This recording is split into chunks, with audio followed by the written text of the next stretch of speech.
Hello friends, welcome to the study point class 9th. Subscribe to our channel for more video. I hope you are doing very well and keep studying. So friends, आज की video में हम class 10th chapter 14 that is statistics का most important question करेंगे जो आपकी pre board में या तक कि बोर्ड में भी पूछा जा सकता है।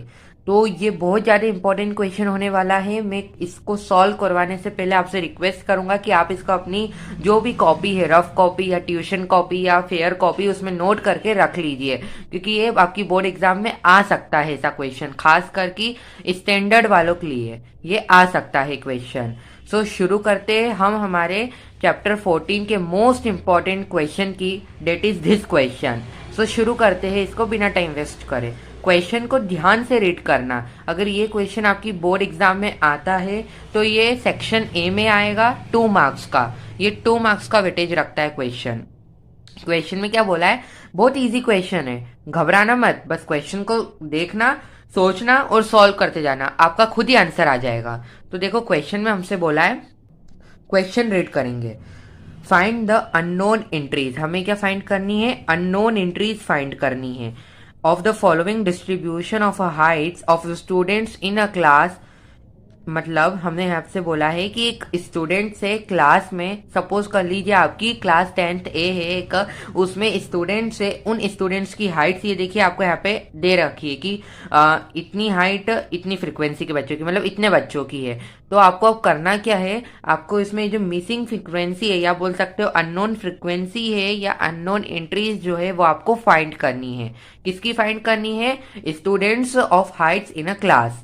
ठीक है, ये जो फ्रीक्वेंसी है ना ये आपको फाइंड करनी है। फ्रीक्वेंसी कौन सी, ये एक्स, वाई, जेड, यू, ये जो अननोन एंट्रीज है आपको फाइंड करनी है। सो शुरू करते हैं हम इसको बिना टाइम वेस्ट करें। अब ये जो नीचे लिखा हुआ है ना, how many total students are there in a class, इसको थोड़ा बाद में रीड करना। ये टोटल स्टूडेंट्स, यहाँ पे टोटल बोल दिया, मतलब आपको सभी को मालूम होगा टोटल नंबर ऑफ ऑब्जर्वेशन। देखो मैं तुमसे एक बात कहना चाहूंगा, अगर तुमने चैप्टर नंबर 14 नहीं करा है ना, तो तुम पहले चैप्टर नंबर 14 करना, जब इस क्वेश्चन पे आना। क्यों, क्योंकि ऐसा नहीं है कि अभी आप सर्च कर रहे हो यूट्यूब पे कि most important question answer of chapter 14, ऐसा मत करना। पहले पूरी एनसीईआरटी पढ़ना, पूरी एनसीईआरटी ही इंपॉर्टेंट है, फिर इस क्वेश्चन पे आना।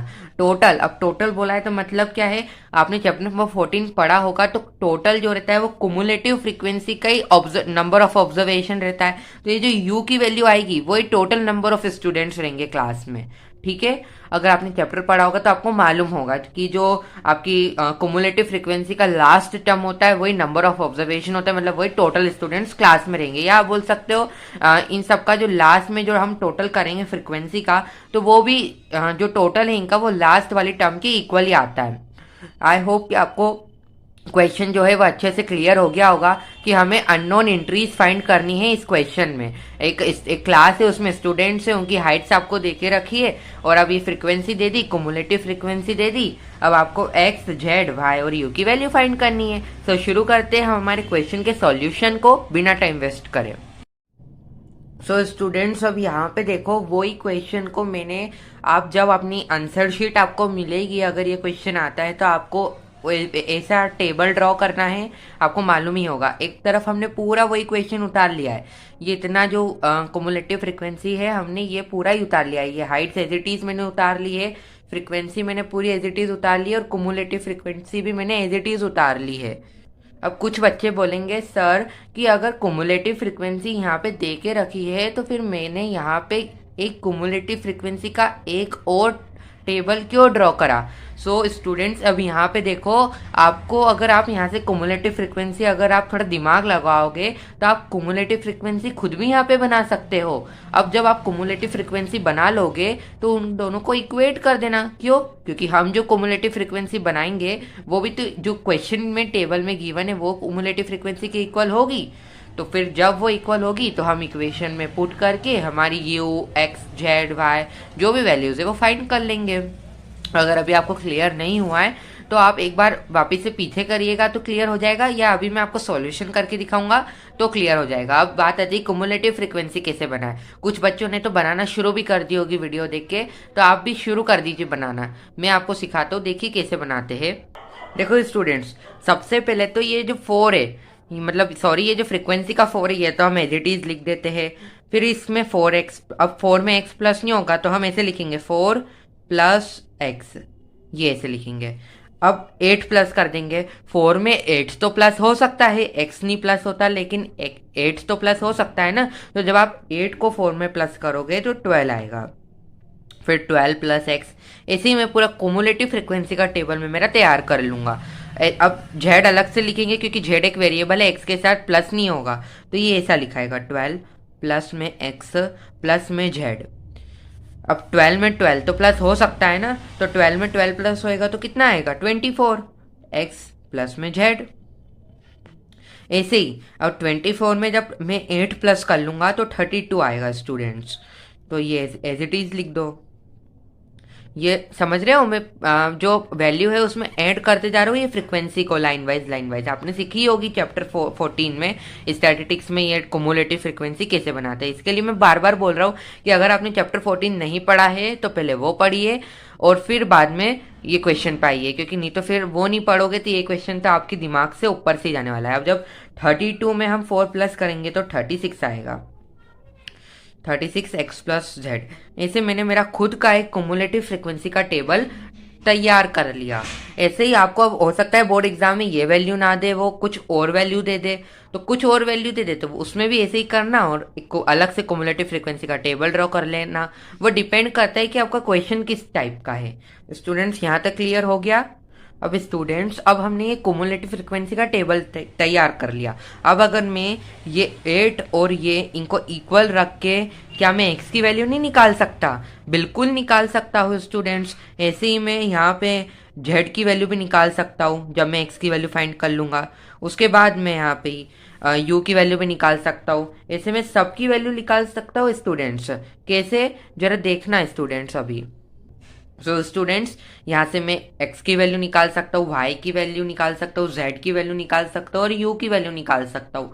और जो u होगा वही मेरा टोटल नंबर ऑफ स्टूडेंट्स होएगा। कैसे, देखो अब यहाँ पे देखो, अब हम क्या करेंगे, सबसे पहले हम वो जो इक्वेशंस है उनको पुट करते जाएंगे। तो नाउ हमारा 8 इक्वल्स 2 में, अब यहाँ पे देखो स्टूडेंट्स, ये जो आपका कुमुलेटिव फ्रीक्वेंसी आप बोलोगे इक्वल कैसे प्रूव करते, क्यों? क्योंकि हमने ये जो कुमुलेटिव फ्रीक्वेंसी बनाई है वो भी तो इस फ्रीक्वेंसी के आधार पर ही बनाई है। तो ये कुमुलेटिव फ्रीक्वेंसी क्या क्वेश्चन में दिए गए कुमुलेटिव फ्रीक्वेंसी के इक्वल नहीं होगी क्या? बिल्कुल होगी, क्योंकि ये भी तो कुमुलेटिव फ्रीक्वेंसी और ये भी तो कुमुलेटिव फ्रीक्वेंसी और उस सेम इक्वेशन की तो कुमुलेटिव फ्रीक्वेंसी है, तो ये भी इक्वल प्रूव हो, इक्वल ही होगी। तो यहाँ पे हम इनको इक्वल रख देंगे और सारी हमारी अननोन एंट्रीज की वैल्यू फाइंड कर लेंगे। देखो 8 प्लस में 4 प्लस एक्स, तो हमारी 8 की वैल्यू कितनी आ जाएंगी, 8 minus 4 equals to x, equals to हमारी 8 की वैल्यू 4 आ गई। ये हमारी x की वैल्यू हो गई। अब तो आपको बहुत ही सिंपल लग रहा होगा। ऐसे ही आपको बोर्ड एग्जाम में सॉल्व करना है। क्वेश्चन दिखने में कठिन रहता है लेकिन सॉल्व करने में बिल्कुल कठिन नहीं रहता है। ऐसे ही वो दूसरे वाले को पुट करोगे तो y plus 12x equals two plus में 12x। अब इसको जब आप सॉल्व करोगे तो x की वैल्यू पुट कर देना तो y की वैल्यू आ जाएगी 12 प्लस में 4 इक्वल्स टू में हमारा y 16 आ जाएगा। ऐसे हमने y की वैल्यू भी फाइंड कर ली, x की वैल्यू भी फाइंड कर ली। ऐसे ही हम y की z और u की वैल्यू भी फाइंड कर सकते हैं। बट अब स्टूडेंट्स, आप ये क्वेश्चन करने से, ये आपकी लाइन लिखने से पहले यहाँ पे ये जरूर लिखना पुटिंग x इक्वल्स टू 4, वरना एग्जामिनर आपके मार्क्स काटने में देरी नहीं करेगा, वो पहले काट देगा। इसके लिए पुटिंग x इक्वल्स टू 4 लिखना, नहीं तो वो बोलेगा ये y कहाँ से, ये 4 कहाँ से आया, तो पुटिंग x इक्वल्स टू 4 लिखना जरूरी है। ऐसे ही अब यहाँ से मैं आपके u की वैल्यू और z की वैल्यू भी फाइंड कर सकता हूँ। तो अब यहाँ से मैं z की वैल्यू फाइंड कर लेता हूँ। 26 इक्वल्स टू में 12 प्लस में x प्लस में z। अब बोलेंगे सर ये इक्वेशन कहाँ से आ रही है, तो ये इक्वेशन हम इनको पुट कर रहे हैं। देखो 26 12 प्लस में x प्लस में z, इनको इक्वल रखे हम वैल्यू फाइंड कर रहे हैं, और तो कुछ भी तो नहीं कर रहे। आप क्वेश्चन सॉल्व करिएगा आपको भी आएगा। अब यहाँ से हम वापस से पुट कर देंगे वैल्यू को, तो 12 प्लस में 4 प्लस में 16, सॉरी 16 नहीं है, z आएगा। ठीक है, अब बस वैल्यू पुट कर लो, सॉल्व कर लो। 26 ये प्लस आप करोगे तो यहाँ पे आएगा 16, प्लस में z और 26 में से 16 माइनस कर लेंगे तो आएगा आपका अप्रॉक्सीमेटली 10 इक्वल्स टू z। ये आपकी z की वैल्यू भी आ गई। ये यहाँ पे गलत है, यहाँ पे 26 माइनस 16 इक्वल्स टू z होएगा। ठीक है, ऐसे ही अब हम last unknown frequency that is u की वैल्यू भी फाइंड कर सकते हैं। तो u की वैल्यू भी तुमको फाइंड करके बताता हूँ। ये देखो u इक्वल्स टू 36 प्लस में x प्लस में z। u की वैल्यू आपको फाइंड करनी है। 36 x की वैल्यू क्या है 4 है, z की वैल्यू क्या है 10 है। पुट कर लो, सॉल्व कर लो। यहाँ पे हमारी जो u की वैल्यू आएगी वो अप्रॉक्सीमेटली 50 आएगी।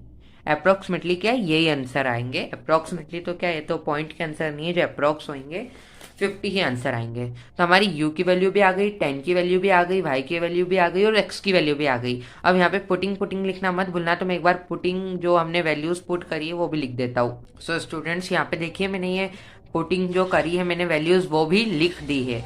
अब देखो, अब क्वेश्चन में हमको यही तो एंट्रीज फाइंड करने को बोला था। अब 2 मार्क्स में क्वेश्चन आएगा तो ये 1 मार्क्स का क्वेश्चन तो आपका कंप्लीट हो गया। आप बोलोगे कि केवल 1 मार्क्स का इतना लिखा हो। हाँ, क्योंकि उस क्वेश्चन के नीचे जरा आप पढ़ोगे तो आपको यह भी लिखा है, ये देखो ये भी लिखा है कि कितने टोटल स्टूडेंट्स रहेंगे क्लास में। तो कितने मतलब अब कुछ भी नहीं तो रखा है, फ्रीक्वेंसी को ऐड कर लो, वो टोटल नंबर ऑफ स्टूडेंट्स है। या आप ये जो यू की वैल्यू है यही टोटल नंबर ऑफ स्टूडेंट्स है, क्योंकि आपने पढ़ा तो है कि नंबर ऑफ ऑब्जर्वेशन जो रहता है तो वही तो टोटल रहता है, तो ये टोटल वही है। तो यहाँ पे अब इतना, अगर आप इनको प्लस भी करोगे फ्रीक्वेंसी को तो 50 आने वाला है। फिर भी आप प्लस करके देख लेना, मैं यहाँ पे प्लस नहीं कर रहा हूँ, मैं यहाँ पे डायरेक्टली लिख रहा हूँ क्योंकि हमारी यू की वैल्यू आ तो गई है। बोर्ड एग्जाम में आपके पास इतना थोड़ी ना टाइम रहेगा। तो यहाँ पे देखो मैं यहाँ पे आंसर कैसे लिखना है आपको बोर्ड एग्जाम में वो बताता हूँ। तो ऐसे करके आप आंसर लिखना, जो जो हमारी वैल्यूज आएगी सबसे पहले तो वो लिख देना कि एक्स की वैल्यू हमारी 4 आई है, वाई की वैल्यू हमारी 16 आई है। अब इसमें सेंटीमीटर नहीं है, इसमें स्टैटिस्टिक्स में सेंटीमीटर नहीं होता है। जेड की वैल्यू हमारी 10 आई है और यू की वैल्यू हमारी 50 आई है। अब हमें क्वेश्चन में हमारा एक्स मार्क्स का क्वेश्चन तो हो गया। अब हमें बोला है कि कितने टोटल नंबर ऑफ स्टूडेंट्स रहेंगे, तो जो यू की वैल्यू रहती है वही तो होते, तो 50 टोटल नंबर ऑफ स्टूडेंट्स रहेंगे। 50 total students are there in a class.